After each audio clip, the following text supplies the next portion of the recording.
Assalamualaikum warahmatullahi wabarakatuh. Yang terhormat Adinda Mahmud Irsad Lubis, Adinda Dr. Azwir Agus, Ketua DPC Kadin Medan, Adinda Dr. Jainuddin SHMH, akademisi sekaligus pembantu Dekan 3 Fakultas Hukum UMSU. Yang kami banggakan unsur pengurus beserta anggota KOF advokat alumni UMSU yang berhadir dalam ruangan ini beserta undangan lainnya. Sebagai kata pembuka pada diskusi ini, izinkan kami menyampaikan apresiasi dan penghargaan yang tinggi kepada unsur pengurus maupun anggota kaum yang berinisiasi untuk mengadakan diskusi berkaitan dengan tinjauan kritis rancangan pasal 282 KUHP,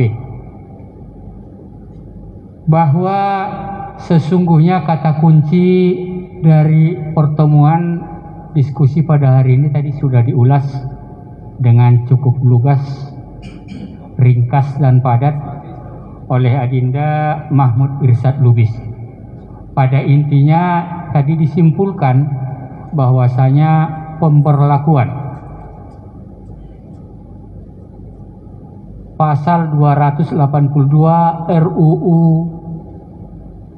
KUHP ini sangat menciderai kehormatan dan kemandirian advokat.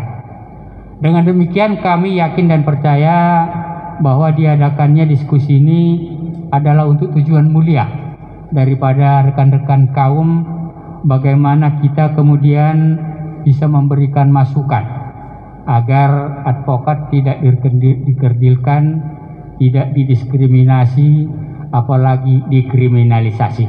Saya yakin itu kita sependapat, bahwa memang mencermati ketentuan yang diatur dalam pasal 282 RUU KUHP itu diatur tentang dipidana dengan pidana penjara paling lama 5 tahun dan pidana denda paling banyak kategori 5 advokat yang dalam menjalankan pekerjaannya secara curang.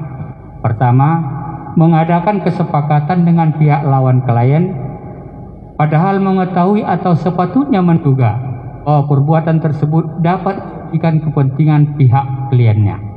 Atau yang kedua, mempengaruhi panitera pengganti, jurusita, saksi, juru bahasa, penyidik, penuntut umum atau hakim dalam perkara dengan atau tanpa imbalan. Sedangkan denda kategori 5 berdasarkan ketentuan pasal 79 ayat 1 RUU KUHP itu adalah berupa denda dengan nominal maksimal 500 juta rupiah. Nah, dalam kaitan dengan eksistensi sebagai advokat yang dipandang sebagai profesi terhormat yang dalam menjalankan tugasnya itu sesungguhnya telah dilindungi dengan diberlakukannya Undang-Undang Nomor 18 Tahun 2003 dan masing-masing kode etik yang telah diatur oleh masing-masing organisasi advokat. Yang dalam konteks ini kode etik advokat Kongres Advokat Indonesia itu telah diatur dalam surat keputusan Kongres Advokat Indonesia pertama pada tahun 2008. Nah, dalam ketentuan Undang-Undang Nomor 18 Tahun 2003 yang pelaksananya juga diatur dalam Kode Etik Advokat, sesungguhnya terutama dikaitkan dengan ketentuan pasal 14, 15, 16 Undang-Undang Advokat itu telah diatur sedemikian rupa tentang bagaimana advokat tersebut memiliki hak imunitas tidak dapat dituntut baik secara perdata maupun pidana atas pekerjaan yang dilakukannya. Berkaitan dengan itu, jika kita hubungkan dengan ketentuan rancangan undang-undang KUH pidana pasal 282 dan juga pasal-pasal lainnya termasuk di dalamnya pasal 515 berkaitan dengan pemidanaan terhadap advokat yang dianggap berbuat manipulatif, dalam pemahaman kami, secara khusus pemahaman DPD KI Provinsi Sumatera Utara, ini akan sangat membahayakan kehormatan dan kemandirian advokat, dan ini akan menjadi ajang kelak untuk alat diskriminasi dan alat kriminalisasi terhadap advokat, dan yang paling sangat-sangat dikhawatirkan lagi pada gilirannya nanti fungsi pengawasan yang dilakukan oleh Dewan Kehormatan Advokat ini akan tergerus sedemikian rupa, nanti diambil alih dengan dalih melaksanakan ketentuan KUHP. Ini sangat membahayakan, dan oleh karenanya jika pada mulanya DPD KI Provinsi Sumatera Utara jujur sangat bangga dan mengharapkan sesegera mungkin disahkannya RUU KUHP pengganti KUHP yang peninggalan masa Belanda. Walaupun jujur secara khusus kepada DPD tidak pernah dilakukan sosialisasi tentang isi pasal-pasal RUU dimaksud, namun setelah berjalan ternyata ditemukan adanya pasal-pasal yang sangat membahayakan dan mengkerdilkan kemandirian advokat. Itu tadi termasuk di dalamnya pasal 282 maupun pasal 515 RUU KUHP. Oleh karenanya, sebagai bahagian dari catur bangsa penegak hukum, sebagaimana tadi disampaikan bahwa pemberlakuan pasal 282 RUU KUHP dalam pemahaman kami dalam kondisi sekarang ini sangat-sangat tidak dapat kita tolerir, dan kami bersepakat jika ketentuan pasal ini nantinya kita sepakatin untuk kemudian kita teruskan kepada yang berwenang untuk ditolak, kemudian dibuat pengaturan baru yang tidak mengkerdilkan keberadaan advokat.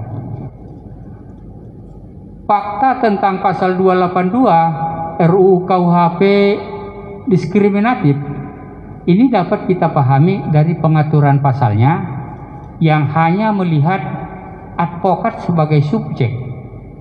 Padahal jikapun kemudian dapat dibuktikan terjadi peristiwa yang tersebut dalam pasal 282 RUU KUHP tersebut, di dalamnya juga ada subjek lain, termasuk di dalamnya caturwangsa penegak hukum, klien maupun pihak ketiga yang mempengaruhi. Namun adalah sangat tidak adil jika kemudian pemberlakuan pasal dimaksud hanya diberlakukan terhadap advokat. Bahagian kriminalisasi itu juga bisa kita pahami dari fakta. Pada gilirannya nanti pasal 282 yang pemahaman kami serba multitafsir ini akan ditafsirkan lain oleh aparat penegak hukum lain untuk tujuan lain, bagaimana kemudian mengkriminalisasi advokat. Nah, ini yang sangat kita membahayakan. Walaupun sebagai pribadi, sebagai ketua Dewan Kehormatan Kongres Advokat, DPD Kongres Advokat Indonesia Provinsi Sumatera Utara, sesungguhnya kami sangat sependapat jika memang advokat-advokat nakal ini ditindak sesuai dengan ketentuan yang ada. Nah, dalam kaitan tersebut sesungguhnya pengaturannya sudah diatur secara lex specialis dalam Undang-Undang Nomor 18 Tahun 2003 maupun Kode Etik Advokat dari masing-masing kode etik advokat organisasi advokat yang ada. Yang saya yakin dan percaya pada intinya itu sama, mungkin hanya berbeda dalam redaksi. Tujuan akhirnya bagaimana kita melakukan pengawasan secara melekat terhadap advokat agar dapat menjalankan tugas dan fungsinya sesuai dengan ketentuan peraturan perundang-undangan yang berlaku. Oleh karenanya, pada kesempatan ini kami DPD KAI Provinsi Sumatera Utara sepakat dan sependapat dengan kaum bagaimana kita kemudian melakukan koreksi yang sifatnya konstruktif. Kok dalam bahasa kaum melakukan kritisasi secara nyata. Tujuannya bagaimana kemudian sebelum undang-undang ini diundangkan dilakukan perbaikan dengan semestinya sehingga tidak ada perbedaan penegakan hukum terhadap sesama aktor penegak hukum yang tergabung dalam caturwangsa penegak hukum. Advokat selama ini sudah terlalu sering terjolimi sehingga keresahan Adinda Mahmud Irsad Lubis tadi sebenarnya patut untuk kita renungkan. Sedangkan ada aturan yang mengatur tentang bagaimana hak imunitas seorang advokat pun dalam praktek di lapangan masih sering dikebiri oleh sesama aktor penegak hukum yang tergabung dalam caturwangsa penegak hukum tersebut. Akhirnya karena keterbatasan waktu yang ada, nanti mungkin bisa kita ulas lebih lengkap dalam sesi tanya jawab.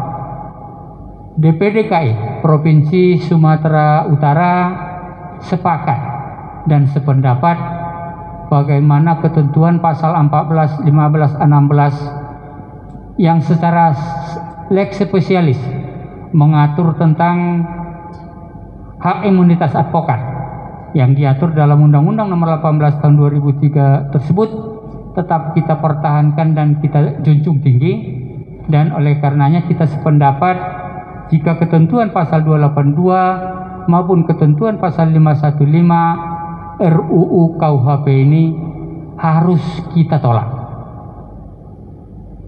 Mungkin itu uraian ringkas yang dapat kami sampaikan. Untuk lebih dinamisnya diskusi pada kesempatan ini nanti akan kita coba kaji lebih rinci dalam sesi tanya jawab. Kurang lebih mohon maaf. Billahi taufiq wal hidayah. Assalamualaikum warahmatullahi wabarakatuh.